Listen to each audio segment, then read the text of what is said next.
어제가 6월 25일이었습니다. 6.25 전쟁이 발발한 지 72주년이 되는 날입니다.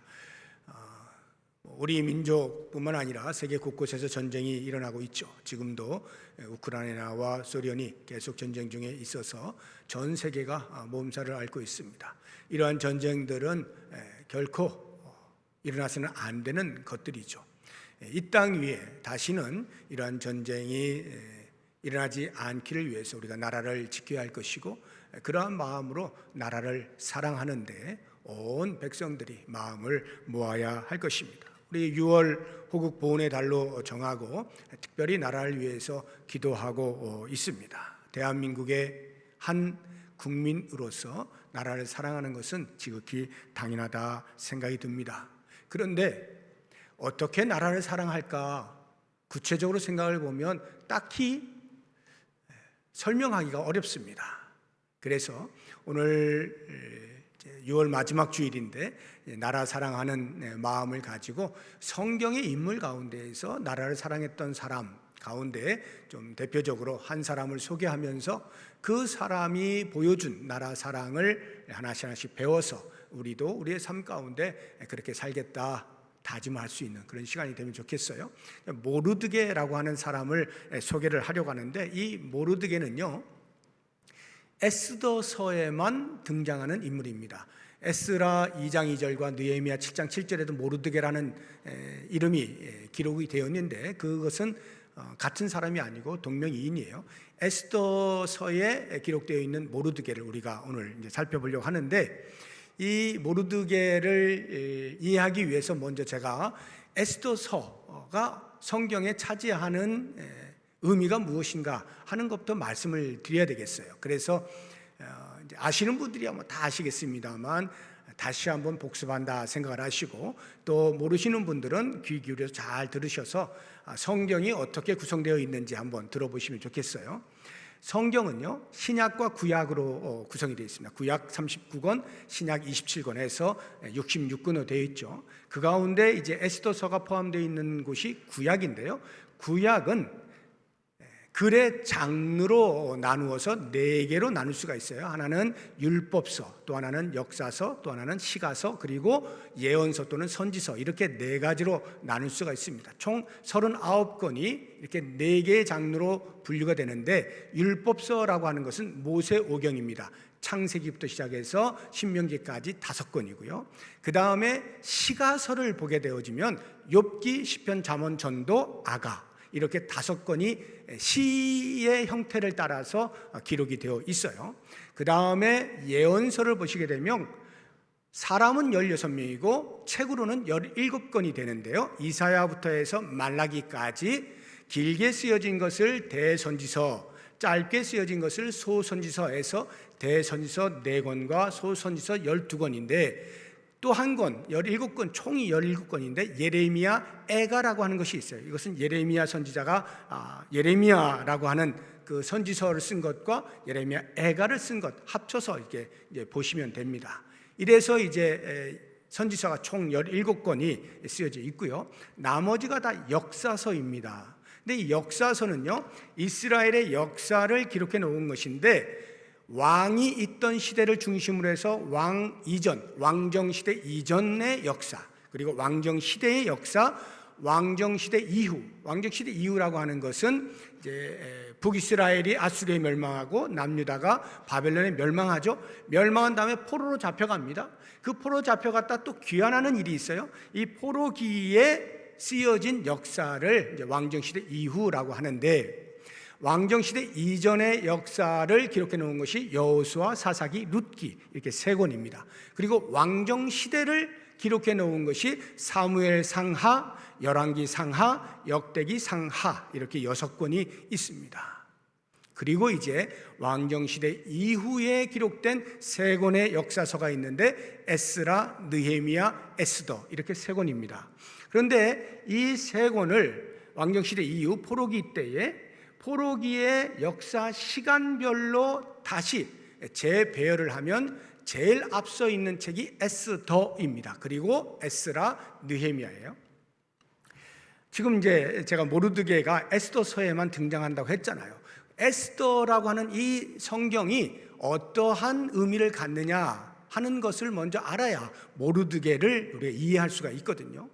에스더라고 하는 책은요, 다른 것과 달리 이스라엘 백성들이, 그러니까 남유다죠. 남유다가 바벨론에 의해서 멸망을 당해서 바벨론으로 끌려가요. 끌려간 다음에 바벨론이 페르시아에 의해서 멸망을 당할 때 페르시아에 여전히 포로로 잡혀서 그곳에 생활을 하고 있는 바로 그 자리에서 이스라엘 민족이 어떠했는지를 기록해 놓은 것이 에스더서입니다. 에스라와 느헤미야는요, 포로기에서 돌아옵니다. 예루살렘으로 돌아와서 그곳에서 다시 신앙 공동체를 회복해 가는 과정을 그려놓은 것이 에스라와 느헤미야거든요. 그런 면에서 이 에스더는 아주 독특해요.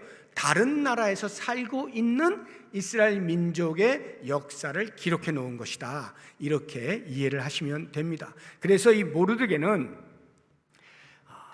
어떤 사람인지를 먼저 이 에스더서를 통해서만 우리가 알 수가 있는데, 에스더가 우리에게 알려주고 있는, 에스더서가 알려주고 있는 모르드게에 대한 이해를 먼저 하고 그가 보여주었던 나라 사랑을 우리가 하나씩 살펴보도록 하겠습니다. 먼저 모르드게는요, 사울의 후손입니다. 사울은 이스라엘 초대 왕, 제1대 왕인데 그 왕의 후손이에요. 2장 5절 한번 보겠습니다. 도성 수산에, 여기 도성이라고 하는 것은 페르시아의 4개의 수도가 있었는데 그 중에 하나가 수산이라고 하는 성입니다. 그 수산에 한 유다인이 있으니 이름은 모르드게라. 그는 베냐민 자손이니 기스의 증손이요 시므이의 손자요 야일의 아들이라 해서 사울 왕의 이름은 나오지 않습니다. 그러나 여기 기스를 보시게 되면 이 기스가 사울 왕의 아버지예요. 여기 증손이라고 하는 것은 그 증조 할아버지 이런 뜻은 아니고 손조다, 이런 의미예요. 그래서 베냐민 자손인 사울의 아버지인 기스, 그 기스가 언급된 것으로 보아서 이 모르드게는 사울 왕의 후손이라고 하는 것을 알 수가 있습니다. 굉장히 중요한 정보예요. 이제 나중에 보시면 이제 아시겠는데, 그 다음에 이 모르드게가 남유다가 바벨론에서 포로로 멸망당해서 포로 잡혀갈 때 한 번에 다 끌려간 것이 아니라 3차에 나누어서 끌려갑니다. 그래서 BC 605년에 다니엘을 비롯한 몇 사람들이 이제 끌려가고, BC 597년에 남유다의 제19대 왕이었던 여호야긴과 함께 포로가 또 끌려가고, 3차로 586년 BC 586년에 완전히 멸망하면서 또 포로로 끌려갑니다. 이 모르드게는 제2차 포로 BC 597년에 여호야긴과 함께 포로로 잡혀오게 됩니다. 우리 2장 6절 한번 보겠습니다. 전에 바벨론 왕 느부갓네살 이때에 끌려간 거예요. 그런데 바벨론이 이제 멸망을 당하고 페르시아가 점령하고 있던 그때 여전히 포로로 남아 있었기 때문에 전에 이렇게 표현하는 거예요. 전에 바벨론 왕 느부갓네살이 예루살렘에서 유다 왕 여고냐와 할 때 여고냐는 여호야긴 왕을 말하는 거예요. 백성을 사로잡아 갈 때 모르드게도 함께 사로잡혔더라, 이렇게 이제 알게 되고, 그 다음에 이 모르드게가 잡혀갈 때에 그의 삼촌 아비하일도, 그 삼촌의 가정도 같이 잡혀옵니다. 그런데 삼촌 아비하일의 딸 하닷사라는 딸이 있었는데 그 딸의 페르시아 이름이 에스더입니다. 이 에스더의 아버지 아비하일이 일찍 죽게 되어집니다. 그래서 어린 에스더를 이 사촌 오빠인 모르드게가 마치 자기 딸처럼 양육을 하게 됩니다. 2장 7절 한번 보겠습니다. 그의 삼촌의 딸 하닷사 곧 에스더는 부모가 없었으나 용모가 곱고 아름다운 처녀라.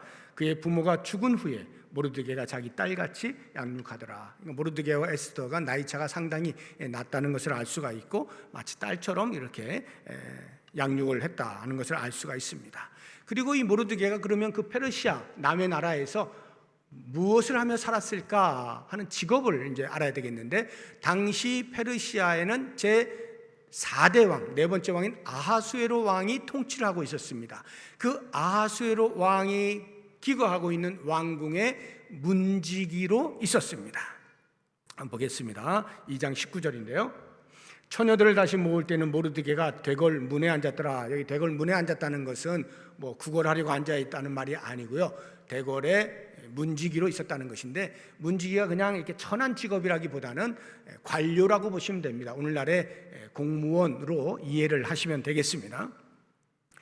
이렇게 문지기로 있던 이 모르드게가 이제 그 아하수에로 왕의 왕비였던 와스티가 폐위가 되어지고 다음 왕비를 뽑는 일에 있어서 에스더가 뽑히게 되거든요.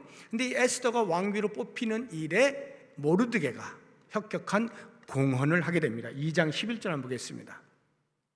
모르드게가 날마다 후궁들 앞으로 왕래하며 에스더의 안부와 어떻게 될지를 알고자 하였더라. 이것은 후보로 선택되어져서 간택되기까지의 과정 속에서 모르드게가 날마다 신경을 썼다, 이 말이에요.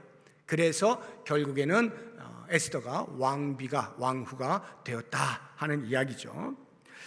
그래서 이 에스더서를 보게 되어지면 당연히 주인공은 에스더예요. 책 제목대로 에스더가 주인공입니다. 그렇지만 주인공을 주인공 되게 만든 음지에서의 또 다른 주인공이 있다면 그것은 모르드게라고 말을 할 수가 있을 것입니다. 그만큼 모르드게가 중요한 역할을 차지하게 되는데요. 우리가 오늘 읽은 에스더서 마지막 장인 10장 3절로 되어 있는데 그 3절 속에 에스더는 언급이 안 돼 있잖아요. 9장 마지막 절에 에스더가 언급이 되고 끝나요. 근데 이 에스더의 저자가 그렇게 끝내고 나니까 좀 서운한 거예요. 야, 이거 사실은 모르드게가 주인공이나 마찬가지인데 모르드게를 내가 마무리하는데 언급을 안 했네 하고는 10장에서 다시 모르드게에 대해서만 3절을 통하여서 소개를 해놓고 있는 것입니다.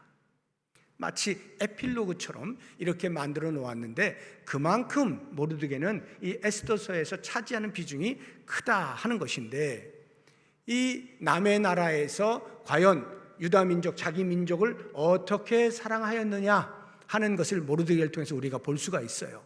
그걸 3가지로 제가 말씀을 드릴 텐데 하나씩 보시면서 우리의 삶 가운데 지금 현재 처해 있는 나의 삶 속에서 나도 한번 이렇게 적용해 봐야겠다, 이렇게 다짐을 하면 좋겠습니다. 먼저 첫 번째로 모르드게가 보여준 나라 사랑은 그 나라를 자기 민족을 하나님께 의탁하는 것임을 우리에게 알려주고 있습니다. 자기의 나라를 하나님께 의탁하는 거예요. 이게 무슨 말이냐면 모르드게가 왕궁의 문지기로 있다가 큰 봉변을 당하게 됩니다. 위기에 처했어요. 목숨을 잃게 생겼으며, 왜 그러냐면 아하수에로 왕이 자기 다음으로 제2인자로 하만이라고 하는 장군을 높이 세웁니다. 그래서 모든 사람들로 하여금 그 하만에게 다 꿇어 절하도록 명령을 내리게 됩니다. 그런데 그때의 이 모르드게는 왕궁의 문지기로 있으니까 늘 하만이 왔다 갔다 할 거 아니에요. 그때마다 인사를 해야 되는데 절을 하지 않는 거예요. 3장 2절 한번 보겠습니다. 대궐문에 있는 왕의 모든 신하들이 다 왕의 명령대로 하만에게 꿇어 절하되 모르드게는 꿇지도 아니하고 절하지도 아니합니다.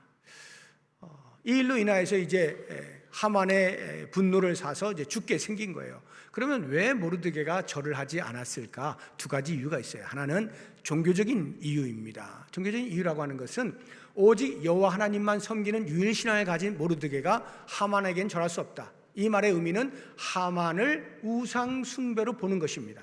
이게 무슨 말이냐면 당시의 고대의 왕들은 거의 신과 동격으로 여겨져 있어요. 그래서 왕을 섬긴다 하면 거의 신격화했거든요. 그런데 그 왕이 자기 다음으로 최고로 높은 자리에 두고 하만에게 모두 무릎을 꿇어 절하게 만들었으니 마치 하만이 신격화되어진 것과 다름이 없었던 거죠. 그러한 것에 이 모르드게는 나는 그럴 수 없다라는 뜻이거든요. 그럴 만한 힌트가 있습니다. 한번 보겠습니다. 3장 4절인데요. 날마다 권하되 그 신하들이 모르드게에게 절해라 절해라 하는 거예요. 모르드게가 듣지 아니하고 자기는 유다인임을 알렸다. 유다인임을 알렸다는 말의 의미에서 우리는 눈치를 챌 수 있어야 되는 거예요. 유다인은 오직 여호와 하나님만을 섬기는 유일신앙을 가진 사람들이에요. 나는 그런 사람이야. 그러니 하만에게 절할 수 없어. 즉 우상 숭배할 수 없다. 이렇게 선포하고 있는 거예요. 그러니까 예의가 없어서 절을 하지 않은 것이 아니다 하는 것을 알 필요가 있어요. 두 번째, 왜 절하지 않았을까? 종교적 차원과 함께 민족적 차원에서의 이해도 필요합니다. 이게 무슨 말이냐면 하만의 조상과 모르드게의 조상 사이에 갈등이 있었던 거예요. 그 갈등이 지금 내려와서 하만과 모르드게가 충돌하고 있는 겁니다. 이미 제가 말씀을 드린 것처럼 모르드게의 조상은 누구라고요? 사울 왕이라 그랬잖아요. 사울 왕. 하만의 조상은 누구냐? 에스더서에 보면 아각의 후손이라 돼 있어요. 아각은 누구냐면 아말렉이라고 하는 나라의 왕 이름이에요. 아각이. 그런데 이 아각이 사울이 왕으로 있을 때에 그 당시 아말렉 나라의 왕이었습니다. 그런데 이 둘이 충돌이 있었던 거예요. 어떤 충돌이 있었는지 한번 보겠습니다. 사무엘상 15장 2절에 3절인데요. 만군의 여호와께서 이같이 말씀하시기를, 사무엘이 사울 왕에게 말하는 거예요. 아말렉이 이스라엘에게 행한 일, 곧 애굽에서 나올 때에 어떤 일이 있었단 말이죠. 그걸 제가 이제 잠시 후에 보여드릴 텐데, 길에서 대적한 일로 내가 그들을 벌하노니, 하나님께서 아말렉을 벌하겠다는 거예요. 지금 가서 아말렉을 쳐서 그들의 모든 소유를 남기지 말고 진멸하되 남녀와 소와 젖 먹는 아이와 우양과 낙타와 나귀를 죽이라 하셨나이다. 그러니 지금 전쟁이 이제 벌어지게 됐는데, 전쟁이 벌어지면 아말렉 전체를 다 진멸하라, 이렇게 하나님의 말씀을 사울 왕에게 전달을 한 거예요. 그 말을 듣고 사울 왕이 이제 전쟁에 임했을 때 승리를 하게 됩니다. 진멸을 해야 되는데 진멸을 하지 않아요. 그리고 아각 왕을, 당시에 아말렉 왕이었던 아각 왕을 생포합니다. 백성들에게 생색을 내려고 했던 이유일까요? 생포를 해요. 그리고 뭐 낙타나 우양이나 이런 것들 가운데서 좋은 것들, 품질 좋은 것들을 다 죽이지 않고 일부 남겨둡니다. 변명은 하나님께 제사할 때 제물로 쓰기 위해서다라고 하지만 그의 욕심을 엿볼 수가 있어요. 자, 이와 같이 사울 왕과 아각 왕이 전쟁을 벌여서 아각 왕이 졌단 말이죠. 그러면 그 역사를 아각의 후손인 하만이 모를 리가 없는데, 이 모르드게가 유다인이다 이 말이에요. 그걸 듣고 어떻게 했을까요? 유다인이기 때문에 이제 전멸을 해야겠다, 진멸을 해야 되겠다, 이러한 생각을 갖게 된 거예요. 우리 3장 6절 한번 보겠습니다. 모르드게가 이 모든 일을 알고 자기의 옷을 3장 6절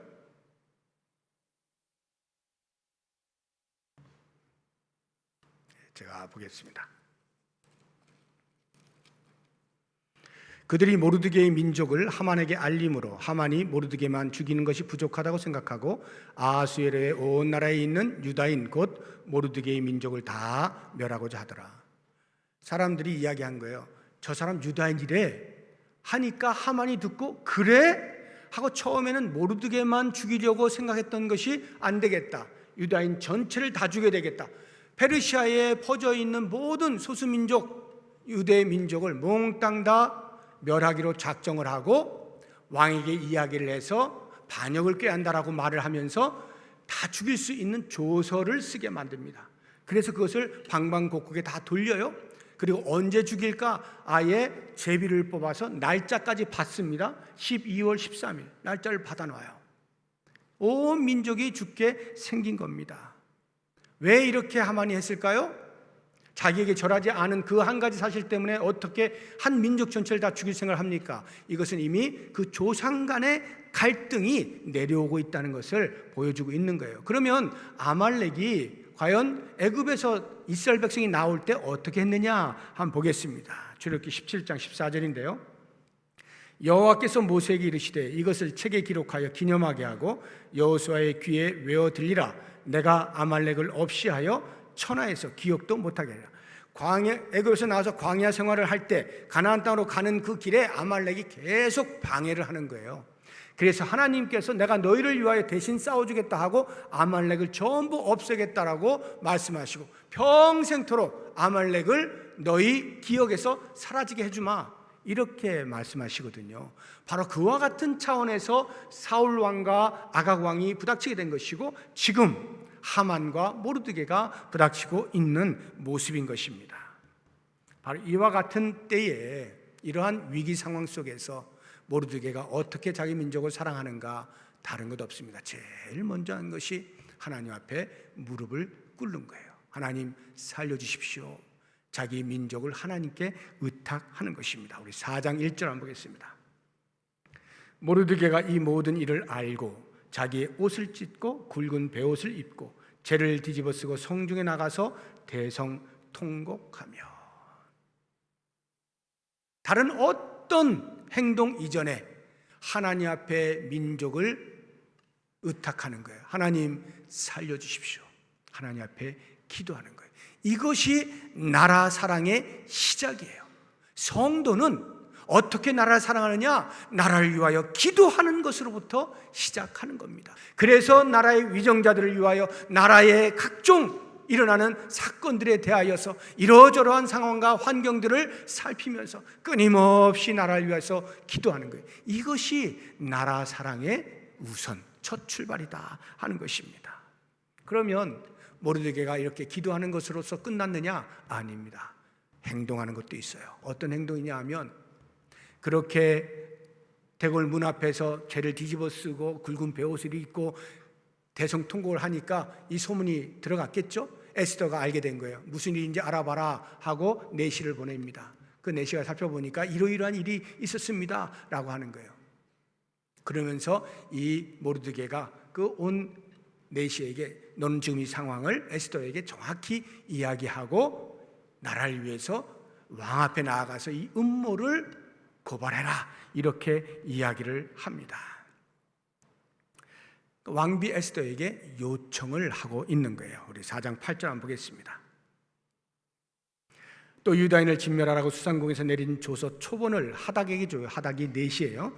에스더에게 보여 알게 하고 또 그에게 부탁하여 왕에게 나아가서 그 앞에서 자기 민족을 위하여 간절히 구하라, 이렇게 요청을 하는 거예요. 근데 이 요청을 듣게 되어진 에스더가 알겠습니다, 제가 그렇게 하겠습니다 하고 자기 민족의 위기로부터 자기가 할 수 있는 역량을 발휘하여서 왕께 나아가서 지금 하만이 너무 엉뚱하게 너무 큰 일을 벌이고 있다, 이렇게 말을 해야 되는데 그걸 못해요. 주저주저하고 머뭇거려요. 그 이유가 여기에 있습니다. 4장 11절 보겠습니다. 왕의 신하들과 왕의 각 지방 백성이 다 알거니와 남녀를 막론하고 부름을 받지 아니하고 안뜰에 들어가서 왕에게 나가면 오직 죽이는 것이 그 나라의 법입니다. 모르드게여, 당신도 아시지 않습니까? 왕이 부르지 않았는데 내가 그냥 나가면 죽습니다, 이 얘기예요. 왕이 그 자에게 금규를 내밀어야 살 것이라. 왕이 들고 있는 금으로 만든 지팡이를 내밀면 겨우 살아나겠지만 만약 그렇지 않으면 그냥 죽는 건데 어떻게 함부로 나갑니까? 부르지도 않는데, 이 이야기예요. 이제 내가 부름을 입어 왕에게 나가지 못한 지가 벌써 30일이나 되었습니다. 에스더가 주저할 만하죠. 자기 목숨이 왔다 갔다 하는데 그냥 불쑥 나갔다가 말하기는커녕 말도 하기 전에 죽을 것이 뻔하니까 에스더가 못 나갈 것 같다, 이렇게 하는 거예요. 그때 모르드게가 어떻게 이야기하냐면 에스더를 아주 강하게 질책을 합니다. 이렇게 하죠. 4장 13절 이하를 보겠습니다. 모르드게가 그를 시켜, 여기 그는 내시예요, 에스더에게 회답하되 너는 왕궁에 있으니 모든 유다인 중에 홀로 목숨을 건지리라 생각하지 말라. 이때 내가 만일 잠잠하여 말이 없으면, 네가 움직이지 않으면 유다인은 다른 데로 말미암아 노임과 구원을 얻을 것이야. 이게 무슨 말이냐면 하나님께서는 반드시 그렇게 하신다, 이 말이에요. 하나님께서는 반드시 살려주신다. 네가 하지 않더라도 하나님에 대한 확신이죠. 그런데 너와 내 집은, 내 아버지 집은 멸망할 것이다. 네가 할 일을 하지 아니하였으므로 내가 왕후의 자리를 얻은 것이 이때를 위함이 아닌지 누가 알겠느냐 하고 에스더의 마음을 격동시킵니다. 네가 왕후 되어서 너 혼자 잘 되자고 그 자리에 앉아 있느냐? 지금 민족 전체가 위기에 빠졌는데 어찌 네 생명 하나 구하겠다고 그럴 수가 있단 말이냐? 목숨을 걸고 나가라, 이 이야기를 하는 거거든요. 그러니까 모르드게의 마음 가운데에 나라 사랑이라고 하는 것은 목숨을 거는 거예요. 필요하다고 할 때는 목숨을 걸어서라도 나라 사랑을 해야 한다라고 하는 것인데, 바로 이와 같은 모르드게의 나라 사랑으로 인하여서 에스더의 마음이 변화가 되어집니다. 그리고는 그 유명한 에스더의 어록이 탄생하죠. 4장 16절 한번 보겠습니다. 당신은 가서 수산에 있는 유다인을 다 모으고 나를 위하여 금식하되 밤낮 3일을 먹지도 말고 마시지도 마소서. 나도 나의 시녀와 더불어 이렇게 금식한 후에 규례를 어기고 왕에게 나아가겠습니다. 그리고는 그 나아갈 때의 에스더의 마음가짐, 각오는 죽으면 죽겠습니다. 죽으면 죽으리이다. 얼마나 우리 성도들이 에스더 이후에 역사 속에서 많은 성도들이 이 고백을 했습니까? 힘들고 어렵고 박해를 받을 때마다 죽으면 죽으리다, 이런 심정으로 신앙을 지켜 나오지 않았습니까? 우리 민족이 일제하에서 또는 공산 치하에서 고통 가운데서 핍박을 받고 우리 성도들이 어려울 때 안희숙 여사 아시잖아요. 죽으면 죽으리다라는 책 나오지 않았습니까? 죽으면 죽으리다. 에스더의 고백인 거예요. 이런 어마어마한 고백이 탄생하게 되어진 때에는 바로 이 모르드게의 나라 사랑이 있었다는 거죠. 나라 사랑 우리가 어떻게 해야 되겠습니까? 나라를 위하여 기도하는 것과 필요하다면 나라를 위하여 내 목숨을 내어놓는 자리에까지 나아가는 것, 이것이 나라 사랑인 것을 우리는 모르드게를 통해서 배울 수가 있는 것입니다.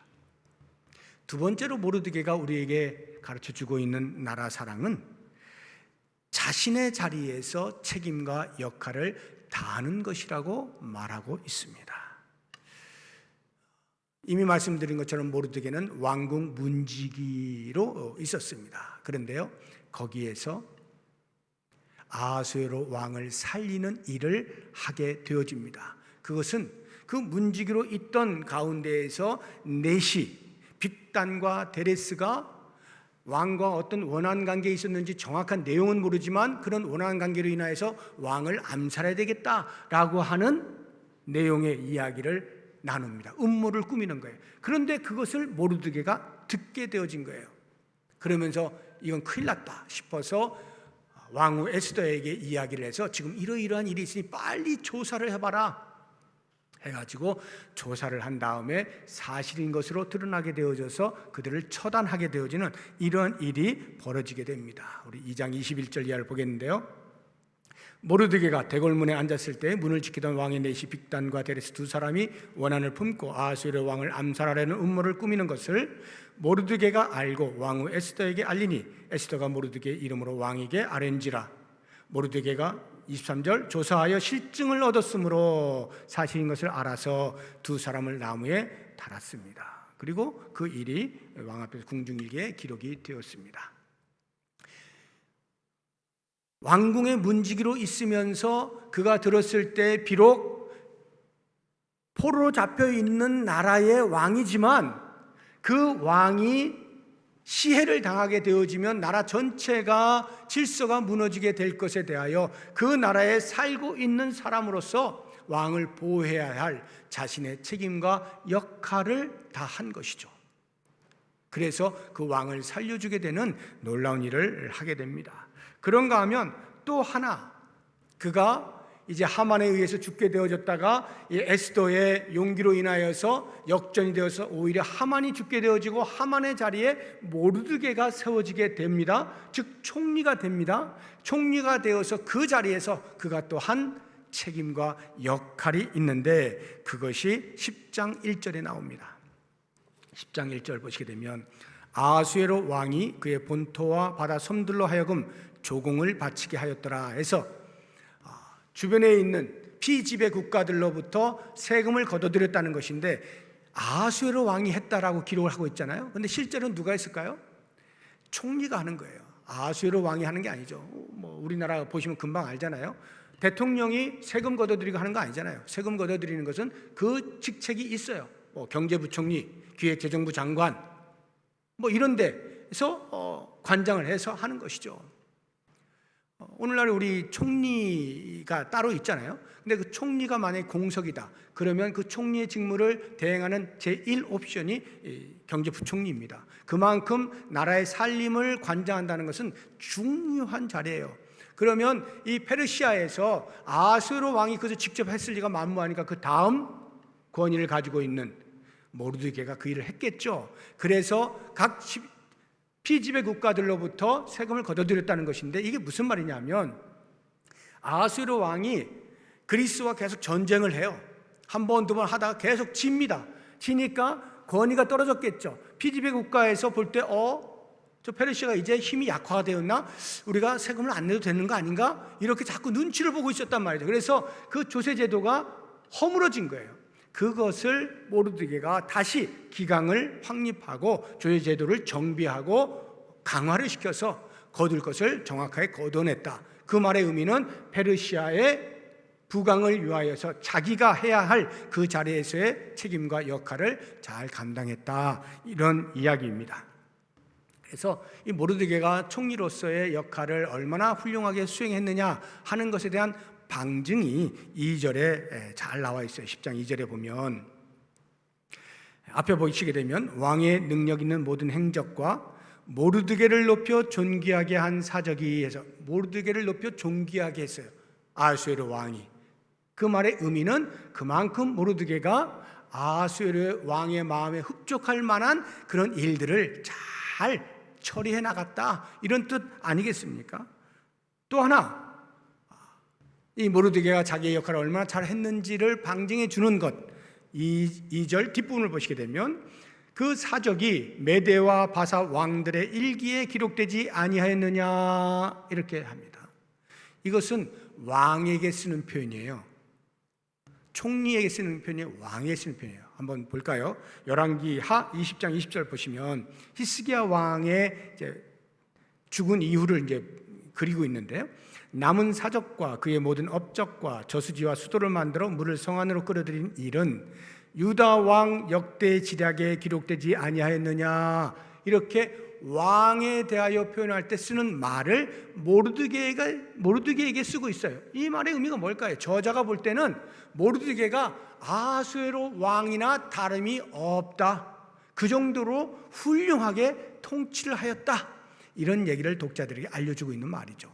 그만큼 모르드게는 자기의 자리에서 최선을 다하여 역할과 책임을 감당했다는 것을 볼 수가 있어요. 그러면 우리가 나라를 사랑한다는 것이 뭐냐 할 때에 지금 내 자리에서 나에게 주어져 있는 역할과 책임을 성실하게 감당하면 그것이 곧 나라 사랑이라는 거예요. 이것은 신분, 지위, 직업 상관없습니다. 빈부귀천 아무 상관없어요. 어떤 자리에서 무슨 일을 하더라도 그 자리에서 요청되어지는 일에 책임을 다하고 역할을 제대로 감당하면 그것이 곧 나라를 사랑하는 일이 된다. 그렇다고 하면 어느 누구를 막론하고 다 나라를 사랑할 수 있지 않겠습니까? 이렇게 모르드게처럼 꼭 높은 정치의 어떤 높은 자리에 있어서만이 아니라는 거예요. 어떤 일을 하든지 그 일에 성실하게 하면 그것이 곧 나라 사랑이다. 어렵지 않죠? 그 나라 사랑 우리 같이 한번 하면 좋겠고요. 마지막 한 가지 더 간단하게 말씀을 드리면 모르드게가 가르쳐주고 있는 나라 사랑은 곧 백성을 사랑하는 것이 나라 사랑이다. 더 구체적으로 이야기하면 이웃을 사랑하는 것이 나라 사랑이라는 것을 가르쳐주고 있습니다. 모르드게가 총리가 되었잖아요. 1인 지하 만인 지상의 자리에 오르게 되었습니다. 왕 빼고는 최고예요. 최고의 권력을 가지고 있어요. 그런데 모르드게가 그 권력을 오용하거나 남용하지 않습니다. 아주 제대로 사용을 합니다. 그런데 우리가 권력을 지닌 사람들 보면 모르드게 같은 사람 찾아보기 쉽지 않습니다. 왜냐하면 그것이 권력의 속성이에요. 권력의 속성은 힘이거든요. 내가 힘이 있다라고 하면 자기도 모르는 사이에 다른 사람을 이렇게 밑으로 봅니다. 그래서 그 힘을 이용해서 사리사욕을 채우려고 합니다. 이게 권력의 속성이에요. 그 가운데서 아주 뛰어난 존경받을 만한 사람이 있다면 그 사람은 그러한 권력의 속성대로 살지 아니하고 그 권력을 바르게 사용해서 그것을 백성의 유익을 위하여, 백성의 안위를 위하여 사용을 하는 사람이 존경을 받겠죠. 모르드게가 그와 같은 사람이었어요. 3절 한번 보세요.